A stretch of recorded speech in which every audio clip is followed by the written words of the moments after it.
if you're talking about the sort of jealousy where the ones that we had, you have Mehrdad looking at Hussein, I am looking at Hussein. There is this competition between Mehrdad and I because we both want Hussein to look at us. I think that's a great competition. It's a great jealousy to have. It's healthy, you know. But all the other kinds of jealousy, they're just childish and infantile. If somebody has them, too bad for them. I don't have much to say about those things.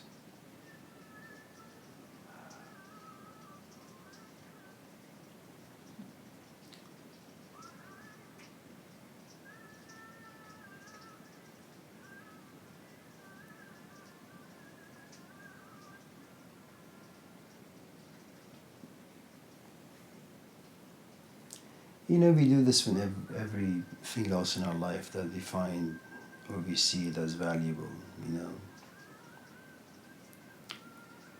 If you see kids playing around, you take your laptop and you hide it,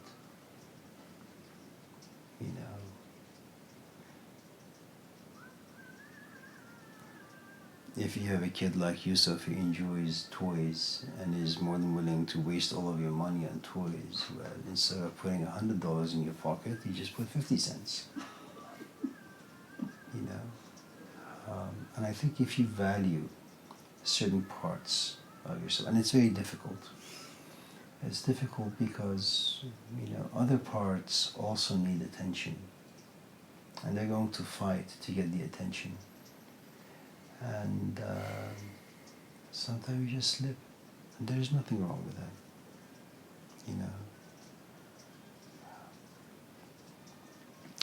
For about 400 years in the Sufi tradition, fear was a great factor to motivate people. The seekers, the Sufis. And then something really strange happened. It's about, I think, 4 to about 600 years. That fear and discipline and, all those things were in the foreground. Then all of a sudden it changed, the landscape. The disciple was no longer encouraged to fear God, fear the teacher. They were now encouraged to love God, love teacher. No longer fear life, but now begin to love life. And I think it was an evolution in the Sufi philosophy, that certain giant thinkers came about and said, fear is good, there's nothing wrong with fear, but it should have a stronger, thicker branch, thicker hand in love. Because when you have love, you also have fear in it. Mm. If you have a lot of fear, there may not be love, and that may kind of paralyze you. If you have a good amount of love, fear comes with it naturally. And then from that point on, you have people like Rumi, you have people like Hafiz, you have people like Sa'di, you have people like Baba Tahir, who all inspire us to get rid of fear and just, function with this other component.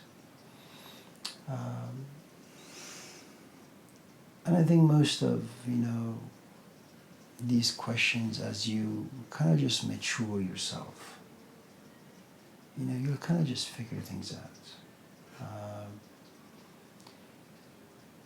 I remember one day I went to Hussein and I was really, really angry. And I wanted to ask him a lot of questions. His wife wasn't, I think she was in the Bay Area visiting her sisters. And I said, Hussein, I'm just not feeling well and I have some questions. He says, Amir, do you like fish? I said, well, I'm not really here for food. He says, I'm hungry. I'm going to make some fish. You like fish? I said, sure, I like fish. So he's like there cleaning the fish as I'm trying to ask questions. And then he says, you want rice with your fish? Can I ask my question? Yeah, you can ask your question, but just tell me, do you want rice with your fish? I said, sure, rice with fish. So, as I'm trying to ask the questions, can you come and wash these dishes?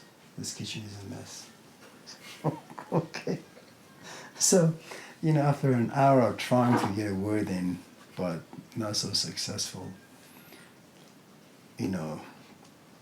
food is ready and we're about to eat, and I say, well, let me ask my questions while we're eating. He says, are you going to let me eat in peace? Okay. So, we eat, and he says, okay, let me make some tea and then we can sit and talk. So he goes and makes some tea and waiting for the tea to come so we can talk. And I say, I don't know what my question was, but I ask him, he says, don't worry, it'll be okay. What? You've been making me wait for 5 hours and your remedy is it'll wait? I mean, it'll be okay, just wait, be patient? What type of an answer is that? He says, there's a good movie tonight. It's a Persian movie. It's about a guy who does his PhD dissertation about Abraham and his son. And he has all these wrong ways of thinking that impacts his marriage and relationship with his kid, and the wife leaves him. You should watch it. It's good for you. I said, okay. So, So I was never given a chance to ask my question. And eventually, I think I just forgot my question. And so I just kind of sat, enjoyed the food, enjoyed the tea, enjoyed the movie, and I'm driving back, and I said, well, I could have done all of this, at my parents' house. I didn't have to go all the way to his house. And, that was maybe 1987, I think, 86, 87. I think he was right. I waited for 30 years and it worked out. Oh my God.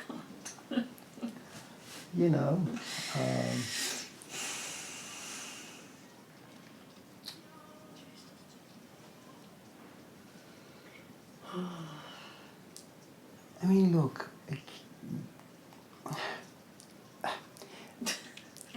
I don't really know if I should say, but can I just, do you mind? I mean, I know you mind, but let me just say it, because I just have a big mouth.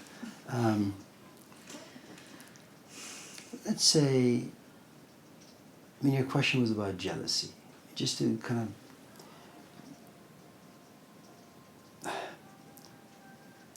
just explain some of the complexities.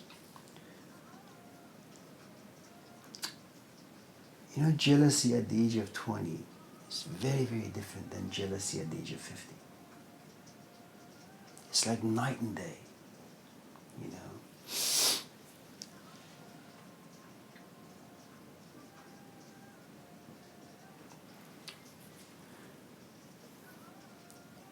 Jealousy because you're rich is very different from jealousy when you're poor. Jealousy when you're in love is very different than jealousy when you have envy.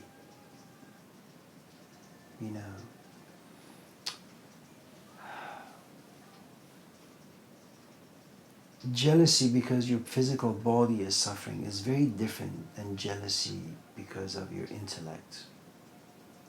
Here you are an instructor, you have a guest lecturer, and he or she comes to class and gives his talk, and the students are just fascinated, and you sit back and you're jealous. And it has a different taste to it, different quality to it,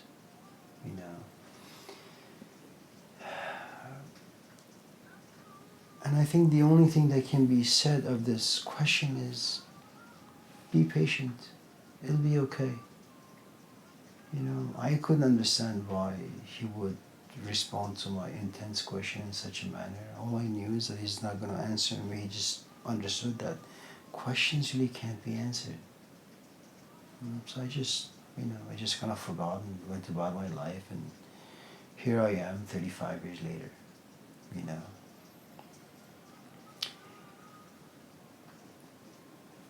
I can't talk about what it means to be a woman, a 50-year-old woman. I can't talk about intellectual jealousy or spiritual jealousy.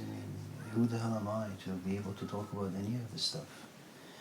The only honest answer anyone can really give us about anything worth talking about is that just wait, be patient.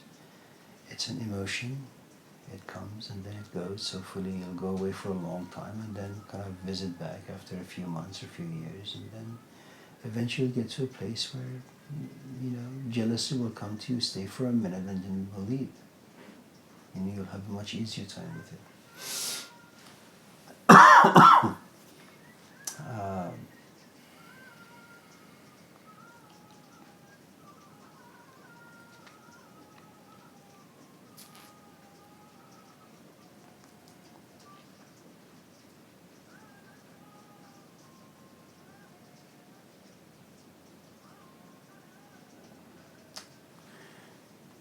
Having said all of that,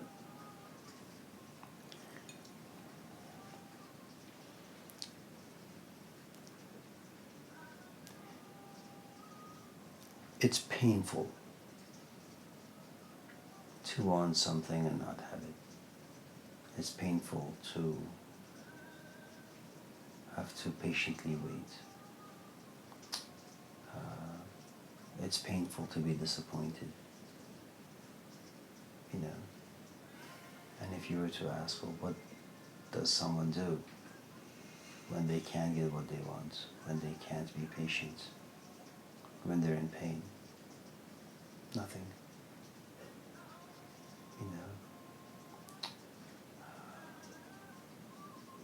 A good portion of just fixing things, anything, is that you just have to do it on your own.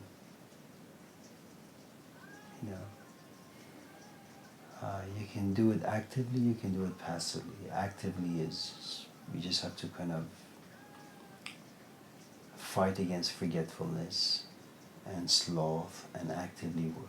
Passively is, it comes, you remember, you forget, you remember, you forget. 10 years later, things work out. Hopefully.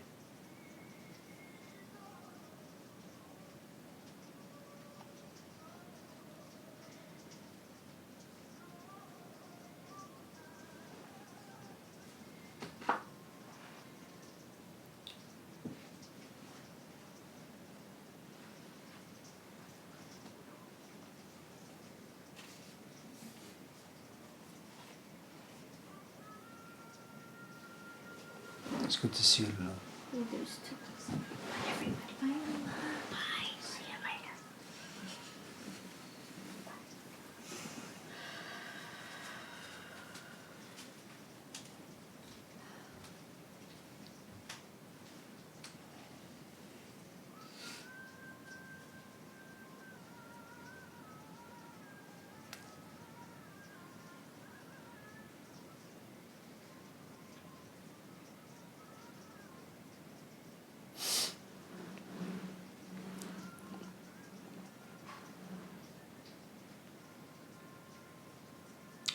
When I was younger, we used to have these, in gatherings of sorts,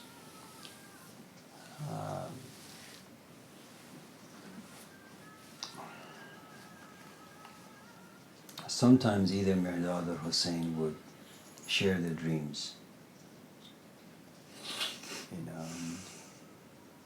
Sometimes the dreams would be really interesting, very exotic.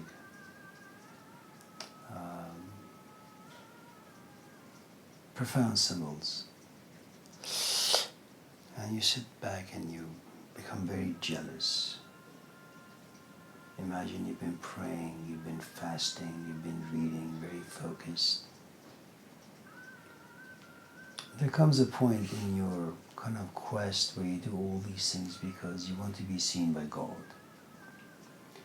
And when God sees you, the assumption is He's going to give you a dream, and then you're going to kind of put the pieces of this puzzle together, and it's going to make sense to you. And of course the dream itself is quite inspiring and exciting, and you just feel elated. It's beautiful. And then you say, I've done all this stuff, but nothing. I haven't dreamt of anything. I haven't had any experiences.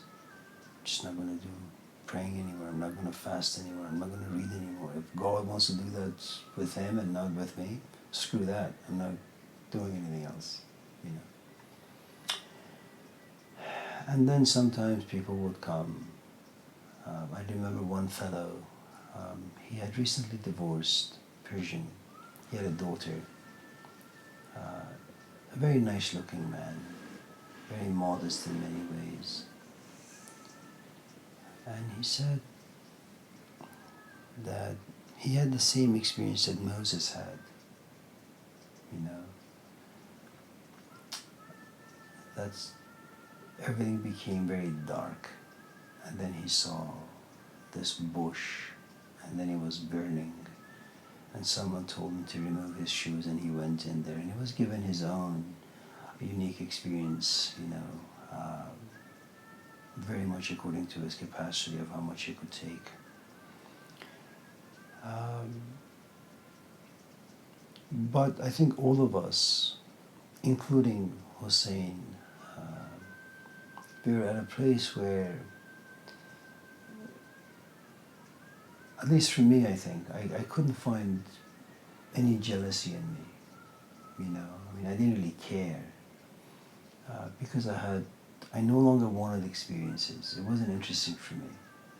I was at a place where I really just wanted to understand things, you know. And it was a great place to be, you know. My jealousy was no longer about hearing people have experiences. My jealousy has now evolved to maybe devolved, I don't know. But I was now jealous of people who had greater understanding. Okay. Then it evolved or moved to a place where I was jealous of those who had experience, understanding, and were able to express, you know, what they had experienced and understood in a way that the rest of the people, the audience, could relate, you know.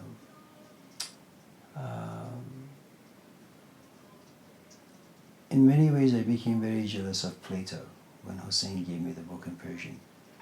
You know, how could someone write this big, fat book that explains everything so nicely? You know, and I wanted to be like that.